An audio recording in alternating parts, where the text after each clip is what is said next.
મહારાજ વાનરોધની કથા સંભળાવે છે। દ્રવિડ નામનો એક વાનર હતો, તે બળવાન સાથે એ નરકાસુરનો મિત્ર હતો। તે નરકાસુરનું વેર લેવા માટે ભગવાનની સાથે યુદ્ધ કરવા માટે બલરામને સાથે યુદ્ધ કરે છે। મહા ઉત્પાત મચાવ્યો છે। એકવાર રેવતાચલ પર્વત ઉપર ભગવાન બલરામ યદુપતિ મદિરા પીને મંગળાચંદ મળેલા સ્ત્રીઓ સાથે રમણ કરી રહ્યા હતા। ત્યારે દુષ્ટ વાનરે બલરામની સાથે સ્ત્રીઓની મસ્કરી કરી। આથી બલરામને ક્રોધ ચડ્યો અને વાનરના મસ્તકનો આગળના ભાગ ઉપર મૂછળનો પ્રહાર કર્યો। મુઠ્ઠી હાથની મુઠ્ઠીઓ વડે બલરામની છાતીમાં પ્રહાર કર્યો। આથી બલરામને અત્યંત ક્રોધ ચડ્યો અને મહાભયંકર દિન વાનરનો નાશ કર્યો। સુખદેવજી મહારાજ કહે છે, ત્યાર પછી મા બળવાન કૌરવે ખેત કરેલા કૃષ્ણ પુત્ર સામને છોડાવા બલરામે આખા હસ્તિનાપુરને હળથી ઘસડ્યું હતું। ત્યારે બધાએ ભગવાને ક્ષમા માંગી।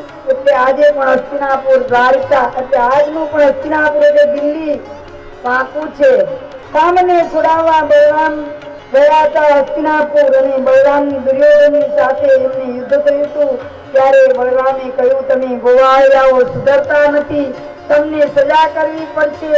એટલે એને હસ્તિનાપુરને બલરામે ખેંચ્યું હતું પોતાના મુસલથી। ત્યારે પાંડવો પગે લાગ્યા અને સામને લક્ષ્મણ સાથે સામને લઈ આવ્યા। આ બાજુ સુખદેવજી મહારાજ કહે છે કે સાંભળ રાજન, જાંબુવંતીનો પુત્ર સામ સંયમ મંડળમાંથી દુર્યોધનની પુત્રી લક્ષ્મણાને હરી ગયો હતો।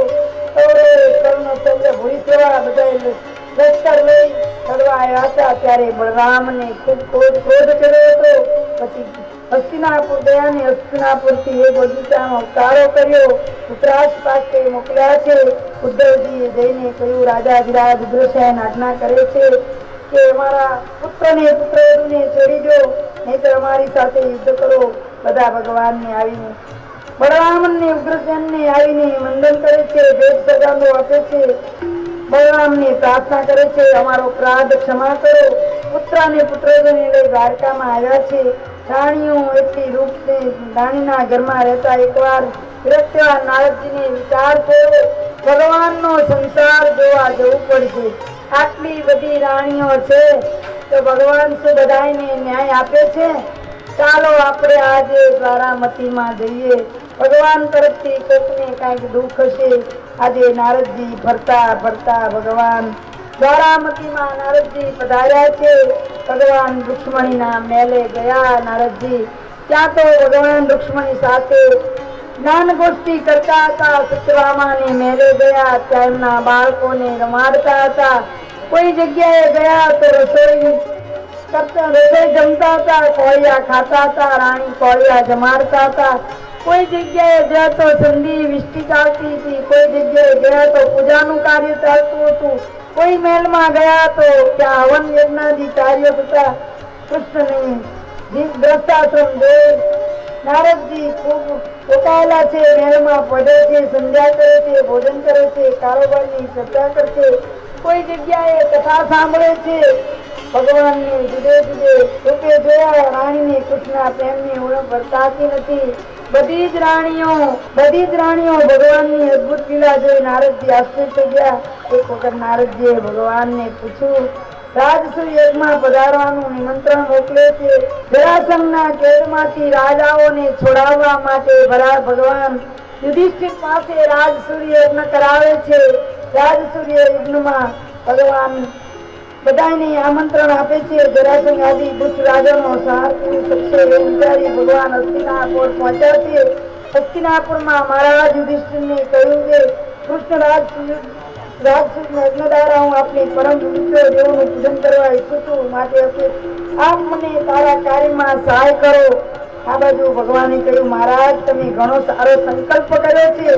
રાજસૂય યજ્ઞ કરવાથી તમારા વંશની કીર્તિ વધશે, બધા રાજાઓને વશ કરવા પડશે। તમે પેલા ચારે ભાઈઓ દિગ્વિજય કરવા નીકળો, યજ્ઞનો ઘોડો તૈયાર કરો। ચારે દિશામાં ગયા છે। ચારે દિશામાં ભય રાજાને વશ કર્યા, સામે થયા, વધ કર્યો અથવા હરાવી કંડલી માગી લાયા। માજા દુષ્ટના ધર્માધરે એકમાત્ર એકલો જરાસંઘ બાકી રહ્યો છે, તેની સામે લશ્કર લઈ યુદ્ધ કરવાથી જીતાય નહીં। પ્રભુએ યુક્તિ કરી, ભીમ, અર્જુન અને કૃષ્ણ ત્રણે બ્રાહ્મણ વેશે જરાસંઘને ત્યાં ગયા છે અને કહ્યું કે અમારે જરાસંઘ બધાને સવારમાં દાન આપતો હતો, બ્રાહ્મણોની લાઈનમાં બેસી જાય છે, ઉભા રહે છે, બ્રાહ્મણ વેશે ધારણ કરી યાચના કરવી. તેમણે બ્રાહ્મણે વેચારે કહ્યું, બ્રાહ્મણ તમારી જો ઈચ્છા હોય તો માગો, માગશો તો હું મારું મસ્તક પણ ઉતારીને આપીશ. એ ઓળખી ગયો હતો. આ સાંભળી ભગવાન શ્રી કૃષ્ણએ કહ્યું, જરાસંઘ જો તું આપવા ઈચ્છો હોય તો અમને દુંદ યુદ્ધ આપ.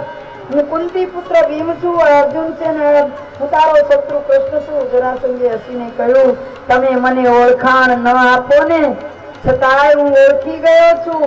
મારેથી લડીને તું મથુરા છોડી સમુદ્રની વચમાં તે તો બેટ બનાવ્યો. આ બાજુ ભીમસેને એક મોટી ગદા આપી, દુંદુભ કરનાર 28ને દિવસે ભીમે જરાસંઘને માર્યો છે. ભગવાને સંજ્ઞા કરી વચ્ચે બાણ બનાવી દે. બારંવાર જરાસંઘ બે માતાનો હતો, બંને ફાડિયા ભેગા થઈ જતા હતા. કૃષ્ણએ યુક્તિ બતાવી, શિવલિંગ બનાવ્યું, જરાસંઘ મરાયો.